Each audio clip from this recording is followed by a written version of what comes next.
परंतु ज्या आपल्या सैन्य दलाने आणि जवानांनी आपला देशाचा स्वाभिमान टिकवण्याकरता, या दहशतवादाला चोख उत्तर देण्याकरता जे पाकिस्तानमध्ये जाऊन हल्ले केले आणि आपल्या देशाच्या या जगभरात या ठिकाणी मान उंचवण्याचं काम केलं आणि दहशतवाद मोडून काढला, अशा जवानांचं सुद्धा कौतुक आपण सर्वांनी केलं पाहिजे. खरं विक्रमदादांनी उल्लेख केला 1971चा, त्यावेळेस रिचर्ड निक्सन हे अमेरिकेचे राष्ट्राध्यक्ष होते. त्या काळात त्या परिस्थितीत ते पाकिस्तानच्या सोबत होते आणि स्वर्गीय इंदिराजी गांधींना त्यांनी या ठिकाणी धमकवण्याचा प्रयत्न केला आणि सांगितलं की जर तुम्ही पाकिस्तानवर हल्ला केलात, जर तुम्ही बांगलादेशला स्वातंत्र्य मिळवून दिलं तर आम्ही भारत देशावर या ठिकाणी हल्ला करू.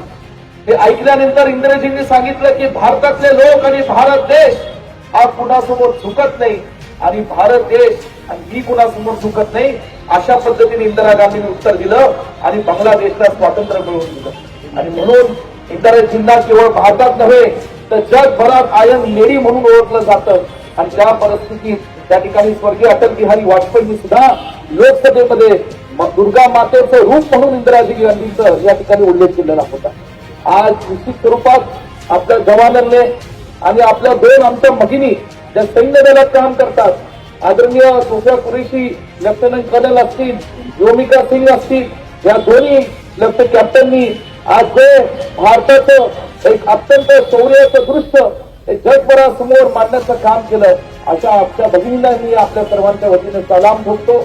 आणि आज जिल्हा काँग्रेस कमिटीच्या वतीने आज जे आपण या स्वर्गीय राजीवजी गांधींच्या पुण्यतिथीच्या निमित्ताने जी भारत देशाच्या आपल्या सैन्य दलाच्या पाठीशी खंबीरपणे उभा राहण्याकरता जे आपण आज तिरंगा रॅली काढली, आपण त्याबद्दल जे कार्यकर्ते जिल्ह्यातले शहरातले मोठ्या संख्येने सहभागी राहिला, खास करून सेवा दलाचे कार्यकर्ते, खास करून या ठिकाणी आमचे सर्व भगिनी आणि खास करून जे वयस्कर मंडळी असतील, आमची लहान ही सुमुतली धाकटी बहीण असेल, या सगळ्यांनी जर सहभाग घेतला आणि सकाळपासून आपण या पदयात्रेमध्ये आलात, त्याबद्दल या ठिकाणी मी आपल्या सर्वांचे आभार मानतो.